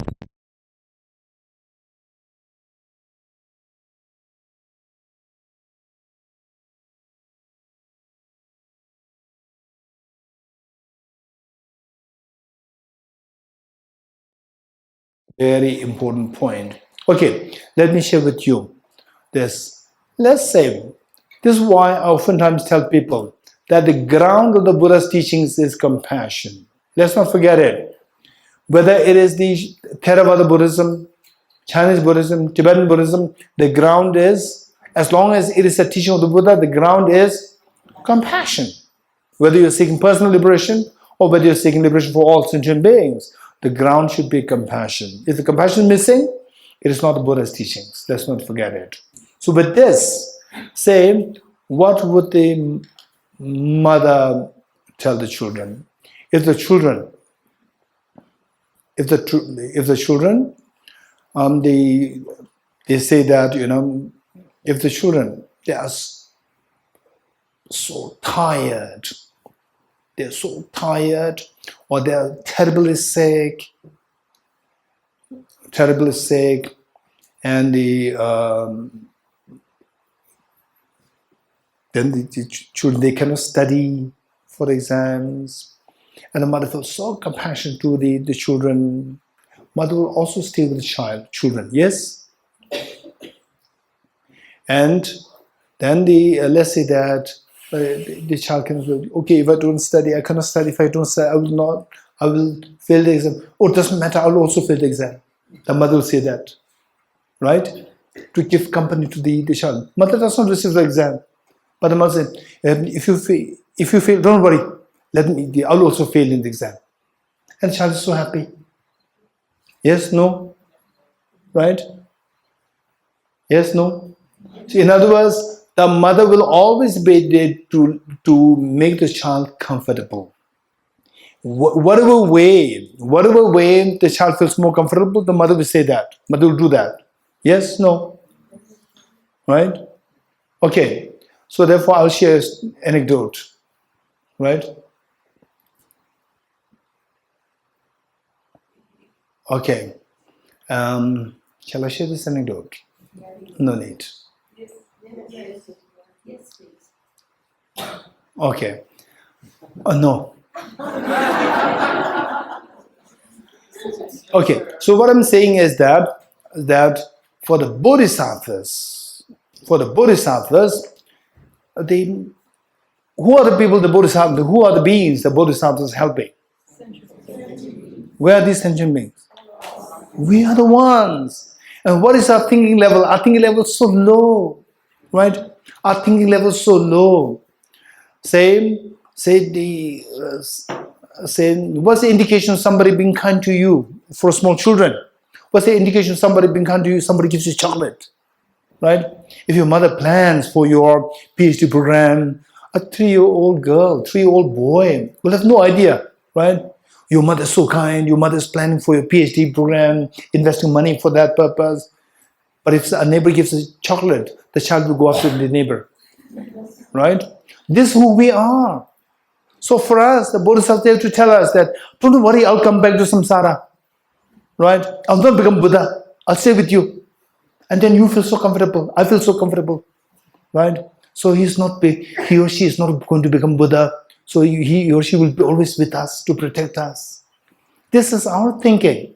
So they will say anything which will make us feel safe and secured. Right? Buddhist Bodhisattvas, they deliberately do things just to make you feel safe and comfortable. One. Then the same where sometimes some of the Bodhisattvas deliberately to cultivate the courage. One of the unique qualities of the Bodhisattvas is the courage. One of the unique qualities of Bodhisattvas is the courage. Courage to do large things, extensive things for the benefit of sentient beings. Not to crunch your activities, but expand your activities. Look at His Holiness the Dalai Lama. This is what His Holiness does. Keep expanding the works to benefit others. This is what the Bodhisattvas should be doing. For example, from that point of view, people who take charge of the institutions like Venerable Samala, I really appreciate this is the responsibility they are taking. Right? This is the responsibility they are taking. So, so the courage to take the responsibility. This is so important. If you don't have this, try to cultivate it. Try to cultivate it from let's say from 2, don't jump to 100, from 2 to 3, 4, 5, 6. Just very skillfully cultivate this courage to take the responsibility. And even the staff here, like Venerable Petrona, Venerable Tenzin La, they are taking the responsibilities. They're cultivating this courage to take the responsibilities for others. So this is so precious. Okay. So the Bodhisattvas, given that this courage, the courage to become Buddha, it is not that easy. It's not that easy. It requires a tremendous courage, incredible courage. And for that, to exercise this courage, to build this courage, sometimes they deliberately say prayers that may or not become a Buddha, because the Buddhahood is something which they cherish the most. And they are ready to cherish, they are ready to give up even the one which he or she cherishes the most, which is Buddhahood. Let me not become a Buddha to benefit all the beings. So this is how to build the courage and to sacrifice the greatest of the thing which you consider as the most important thing. Okay, so the sacrifice, these are the qualities of the Bodhisattvas, learning, building, nurturing these qualities. Okay, good. So there's no contradiction there. So the ordinary people like us, we take these prayers oftentimes very literally, but they are not to be taken literally. You're getting it? It's just to what? Accommodate the thinking, our sentiments. What's the time? Okay. I have another question. Yes. So the self-centered attitude is either putting yourself first or being oblivious to the others, and it is also what reacts with attachment, aversion, or ignorance. And coming back to this dream, the self-grasping ignorance creates the dream with the Gucci store and the bags. Let's say there are 8 billion Gucci bags in the store, and 8 billion Gucci bags. So for every human, 8 billion. 8 billion? you say Gucci bags. Okay. So there's one bag for everybody. No? And still there could be attachment, I want the Gucci bag, but Yeah. not thinking about yourself first, because everybody can have one, right? I could not follow this. Gucci bags is very complicated. So 8 billion Gucci bags are there, so which everybody can easily get one. Yes. Then? And you say the self-centered attitude is what reacts with attachment, aversion, or ignorance, right? Self-centered attitude is the one, the customer. Yes. Yes, who comes to then, which combining with the self-grasping ignorance, then manifests in the form of the gross afflictions such as attachment, aversion. Yes. But when there are 8 billion Gucci bags, there's nothing self-centered about wanting one for yourself, because everybody has one, right? But you also going to get one. Yes. But it's not putting yourself first. Or Okay, that's not the gross self-centered attitude. Then? the subtle one is being oblivious about the others. But So, okay. So let us say, this is a good point. Let us say that self-grasping ignorance, in order to manifest this, this is, in fact, okay, let me put it like this. Self-grasping ignorance, when complemented by this self-centered attitude, with self-centered attitude, gross and subtle, gross one, then it can manifest in the form of I want this, I don't want this, attachment, aversion arises. When the self-grasping, even if the self-grasping ignorance is complemented by the subtle self-centered attitude, it may not arise in the form of the gross afflictions. So the arahats, they have the subtle self-centered attitude, they don't have the gross self-centered attitude, and they don't have the self-grasping ignorance. So these manifest the afflictions. Gross afflictions, they don't arise. okay. So what's the question? So the affliction only arises by gross self-centered attitude. Yes. Yes. Another question, wasn't it said that the self-grasping ignorance is the root of all? Is the root of the samsara. Is the root of afflictive obscurations, not the cognitive obscuration. But So is self-centered attitude more subtle than self-grasping ignorance? a self-centered attitude, the subtle one.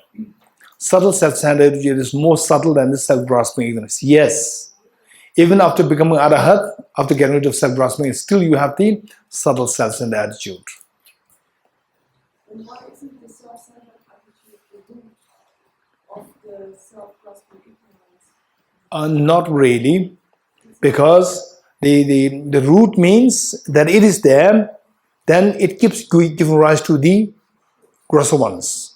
So once self-grasping ignorance is gone, is removed for good, then even if you have the subtle self-centered attitude, self-grasping ignorance will never come again. It's gotten rid of from the root. Pinzole? Bodhisattvas in order not to become Buddha, do they keep purposely some afflictions? Bodhisattvas. In fact, if somebody does not want to become a Buddha, he or she is not a Bodhisattva. Bodhisattva means the one with the Bodhicitta aspiration to become Buddha. So one should have the desire to become Buddha. And so when I was in the first year or second year of being in Institute of Buddhist Dialectics, I had this qualm. I had this problem within myself. I thought that, okay, to become Buddha is complicated. I don't want to become Buddha. But I must become Bodhisattva. The worst. Pathway accumulation, 3 divisions, the second one. The middle pathway accumulation. If you reach that, then you will never relapse. Then you will never fall back. So I must attain that. But to attain Buddhahood is very complicated. Right? I'm not too serious with the Buddhahood, but I must attain this Bodhisattva path. Bodhisattva path means the path which wishes to become Buddha. Right? And you don't want to become Buddha. This is the irony. Yes. I have a very superficial question. If there is no suffering, will there be compassion? If there's no suffering, then? Will there be compassion? Okay. If there's no suffering in you or suffering in the world, in the universe? In the universe. If there's no suffering in the universe, then compassion makes no sense. Compassion makes sense only as aspiration, wanting to remove the suffering of others. If the suffering is not there, compassion, no function. There's no compassion. I have a question about the meditation we did this morning. Yes. Why do we choose to, or why is it recommended to not? Why do we have our eyes half closed and not fully closed? Not eyes half closed or half open. Both are correct. Yeah. Okay. Why this is very important? Because beginners. For the beginners, the moment. So, oftentimes when people come up with the meditation issues, they say that I feel vertigo in the meditation. Then I feel the imbalance of my body. I feel the dizziness. What should I do? The first question that I ask is, do you do meditation with the eyes closed? Answer is yes. I start open the eyes, then these problems will be over. Because all these problems that relate to the eyes open, your eyes closed. With eyes closed, what happens is that lethargy sinks in. Lethargy sinks in. With the lethargy, then the clarity in your view, that disappears. Vertigo can happen, and some unnecessary visions can happen, and your mind can easily go to sink, go to fall asleep. Vishal, is it possible for the Bodhisattvas in the path of preparation or the path of seeing to go a step back because they have not developed the wisdom of emptiness? Okay, the wisdom of emptiness. Is there any clue? Is there anybody who likes to tell me, for a bodhisattva, what is the minimum stage? What is the minimum stage when they must have the wisdom of emptiness? Anyone? Farizala, part of seeing, part of seeing.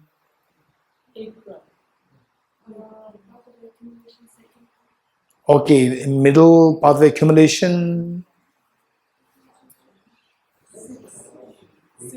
Sixth bhumi, eighth bhumi. Anyone else? Okay, there are different traditions coming up. Tindula. Conceptual understanding of wisdom of continuous mind. Middle of the path of accumulation. Conceptual experience of emptiness. So the wisdom of emptiness comes from that level, but the non-dual will come later. Okay. So the answer is what Hadrila and Tindula said. The wisdom of emptiness must come latest by the middling path of accumulation. Path of preparation means you already have the wisdom of emptiness. Path of seeing, non-dual experience, direct experience of emptiness happens. So it must have latest by some bodhisattvas, they have the wisdom of emptiness way before bodhicitta, way before entering the path. But latest, you must have it by the middle path of accumulation. So if you, Direct realization of that comes only in path of seeing. but then what happens on the eighth round? Eighth bhumi, the self-grasping ignorance is severed. So, but how does that happen? Is that not through the direct realization? Then? Of course, say you are suffering from tuberculosis. You imagine that you are suffering from tuberculosis at the two doctors. You are suffering from tuberculosis, right? And you take the antibiotics. And the antibiotics are like the wisdom of emptiness to remove your self-grasping ignorance. You take the first dose of the antibiotics for tuberculosis, the next day your tuberculosis over or not over? Not over. So when will that be over? Let's say in some cases in 4 months, but ideally speaking 6 months. 6 months, that is the last. So what is so special about that antibiotics which clean up your body from the tuberculosis? What is so special? There's nothing special. Earlier antibiotics and the last antibiotic that you took, they're the same. But the earlier ones, they remove the grosser ones. Keep grosser ones. Removing the grosser ones. Then the last one left, automatically that is removed by the last one. So it's not that the last one is so special. So the analogy given is like washing clothes. Say a cloth in a mud. You use the same water, right? Use the first one, the gross solid mud will be removed. And then you keep using the water, then the subtler and subtler will be removed. It's not that the last water is more clean than the first water. It's the same. But it's a matter of the law of the nature, that the gross ones removed first, followed by the subtler ones. You getting it? So the gross afflictions get removed at the path. The grosses, which means acquired, technically speaking. So for those of us who are not from the more technical studies, you may get a little confused. Acquired afflictions. And then the innate afflictions are removed. Part of meditation. Okay, so don't worry about that part. So meanwhile, so the particularly from NMC, right? NMC. Wisdom of emptiness comes as a part of seeing. It shocks me.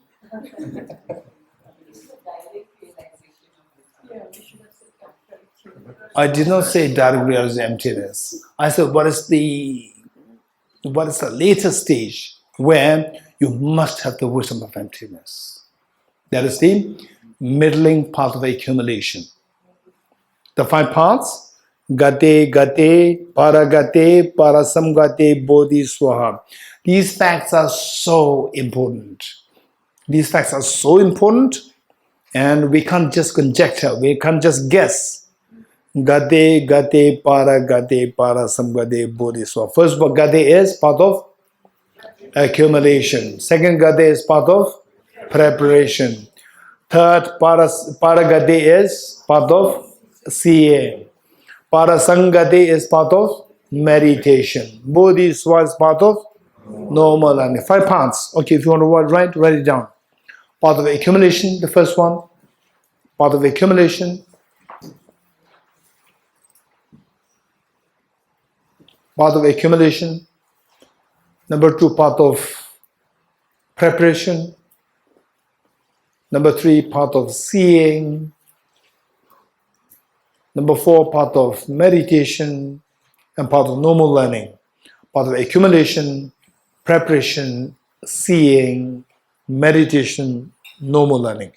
Part of accumulation, preparation, seeing, part of seeing, part of meditation, part of normal learning. No more learning. You don't have to learn now. Nothing to learn. Right? You have learned everything. Part of normal learning. You have 5 parts. So, to see emptiness, the latest, you have to realize emptiness when you reach the first part of accumulation. Part of accumulation further divided into 3. Small part of accumulation, middle part of accumulation, and the great part of accumulation. Of the 3, in the middle part of accumulation, you must realize emptiness by then. If you don't realize emptiness, then you will never reach the middling part of accumulation. It's the conceptual. So that realization is conceptual, yes. Conceptual. Tundubli, you have a question?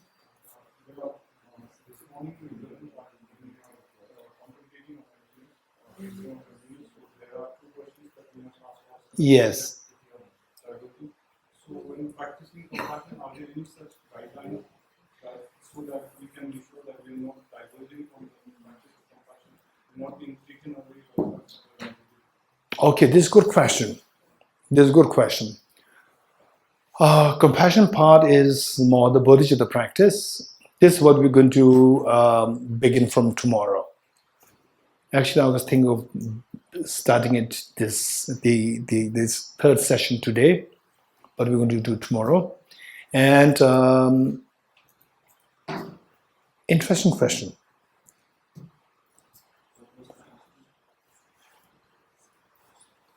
What was the question? Okay, the question is, okay, what was the question?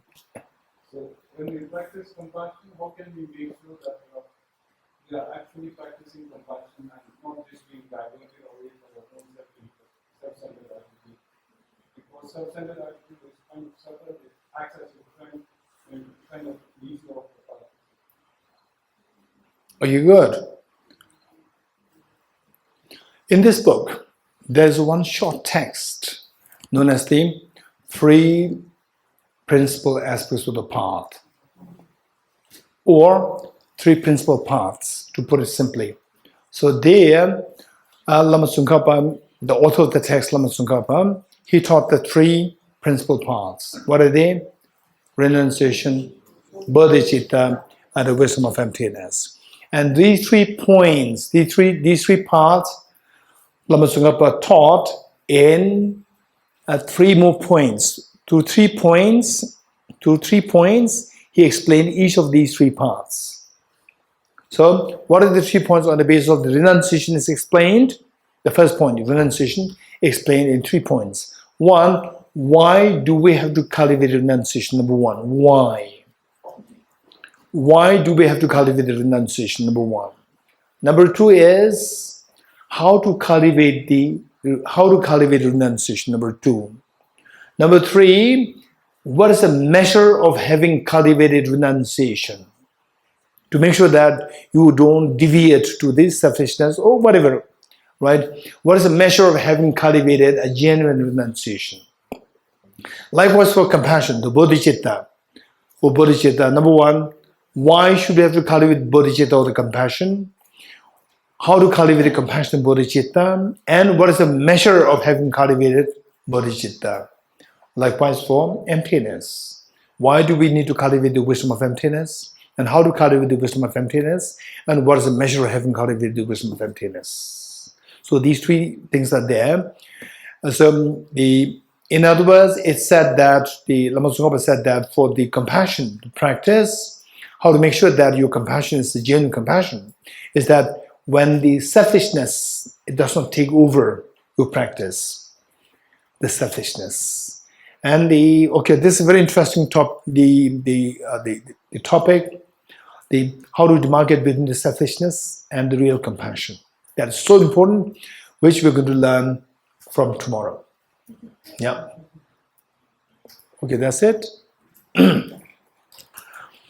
Tirtha Om Gate Gate Paragate Parasamgate Bodhisattvas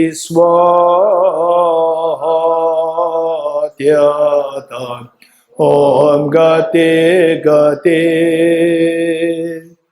Paragate Parasamgate Bodhisattvas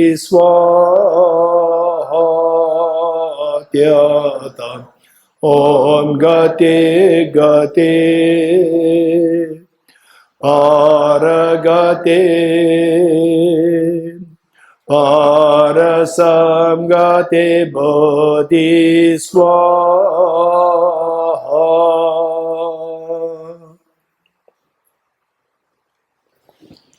Okay, in this connection, before we wind this up, I'd like to pick up the question which Venerable Petrina has to remind me. What's the question?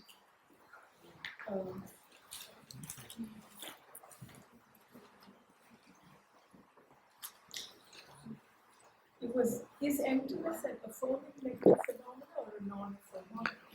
Okay, this question. Is emptiness affirming or non-affirming negative? What's the answer? Huh? Wow, that's amazing. Non-affirming negative.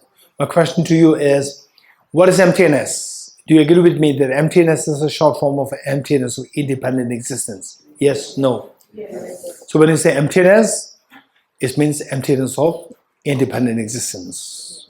So when you say emptiness of independent existence is rejected. Dependent existence is inferred. So that becomes affirming negative. Right? What is yes? You are saying yes to everything. It's not affirming yes. Affirming yes. What is this? This question for a group discussion. And keep in mind, question that I ask, I never give the answer. I never give answer to the questions which I ask you. You're getting it? So don't let me ask the questions. If I ask the questions, done. You have to look for the answers. Okay, 3 prostrations.